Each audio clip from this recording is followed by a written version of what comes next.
या अय्युहल्लज़ीना आमनू, ईमान वालों, ला तुब्तिलू सदक़ातिकुम बिल मन्नि वल अज़ा, ईमान वालों तुम अपने सदक़ात को एहसान जतला कर और ईज़ा पहुंचा कर मत बातिल करो। पहली आयत में पढ़ा था, अल्लाह ने कहा कि तुम इन्वेस्टमेंट करो। हम लोग जैसे जमीन में इन्वेस्टमेंट करते हैं, बॉन्ड्स में इन्वेस्टमेंट करते हैं, शेयर मार्केट में इन्वेस्टमेंट करते हैं, बैंक में पैसा रखते हैं, सिर्फ किस लिए? ताकि वो सेफ भी रहे और बढ़ता भी रहे। तो अल्लाह ने कहा कि सबसे बेस्ट इन्वेस्टमेंट है कि तुम अल्लाह की राह में खर्च करो। तो अल्लाह कितने परसेंटेज देगा? मसलुल लज़ीना युनफिकूना अम्वालहुम फी सबिलिल्लाहि कमसलि हब्बतिन, उसके बदले में कितने दाने दे रहा है? 700। और लेकिन 700 दाने देने के बाद दूसरी आयत क्या कहा है कि तुम अपने सदकात को, अपने खर्च करने को बातिल मत करो। आपने देखा होगा कि आप जमीन इसलिए देते हैं ताकि इसमें ज्यादा मुनाफा हो, लेकिन कभी कभी वहां नुकसान होता है। बैंक में पैसा रखते हैं ताकि इंटरेस्ट आए, लेकिन कभी वो देखा है वो डूब भी जाती है। तो उसी तरीके से अल्लाह कहता है कि तुम अपने पैसों को डुबाओ मत। ला तुब्तिलू सदक़ातिकुम बिल मन्नि वल अज़ा, क्या कर कर? ईजा पहुंचाकर और लोगों को दुख पहुंचाकर, उनको ईजा देकर, एहसान जतलाकर कि मैंने तुम्हारे लिए ये किया था, मैंने तुम्हारे लिए वो किया था, मैंने तुम्हें इतने पैसे दिए थे, आज तुम मेरे लिए मेरे काम पर नहीं आ। ये एहसान जतलाना है। एहसान जतलाकर तुम अपने सदक़ात को मत बातिल करो। फिर अल्लाह ने उसकी मिसाल दी। क्या मिसाल दी थी? फमसलहु कमसलि सफ़वान, उसकी मिसाल सफ़वान की तरह है। सफ़वान यानी एक चट्टान, जो बड़ा पत्थर होता है। अलैहि तुराब, उसके ऊपर मिट्टी लगी हुई है, मिट्टी, धूल। फ़असाबहु वाबिलुन, तो एक जोर की बारिश।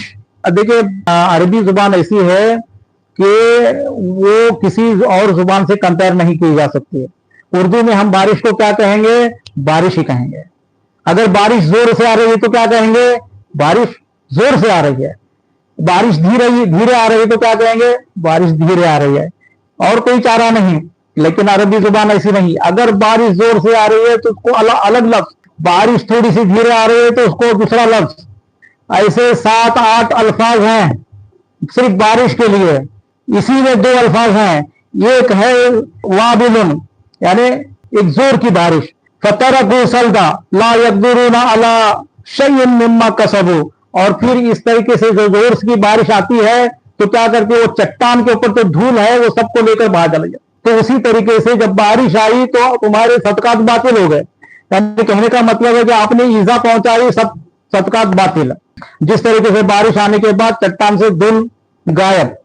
लेकिन एक दूसरी मिसाल आज की, फमसलुल लज़ीना युनफिकूना अम्वालहुम इब्तिगाअ मरज़ातिल्लाह व तस्बीतम मिन अनफुसिहिम, और उन लोगों की मिसाल जो अल्लाह की राह में खर्च करते हैं अल्लाह की रजा के लिए।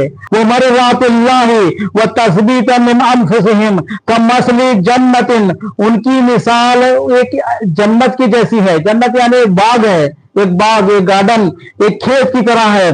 बिरबवतिन असाबहा, जो ऊपर टीले पर है।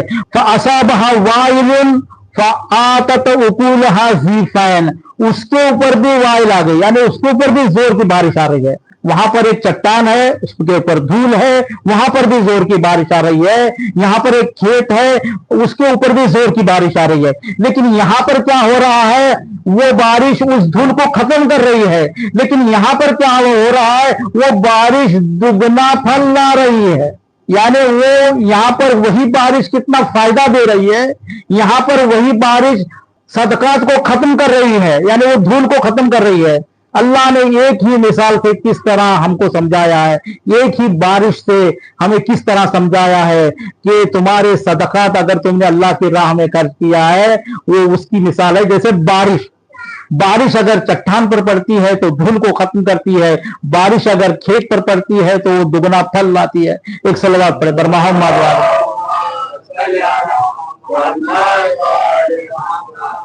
अल्लाह की राह में खर्च करना और उस सवाब को बचा कर रखना बहुत मुश्किल है। हो सकता है आप अल्लाह की राह में खर्च करो, लेकिन उस सवाब को आखिर तक बचाना बहुत मुश्किल है। इमाम ज़ैनुल आबिदीन अलैहिस्सलाम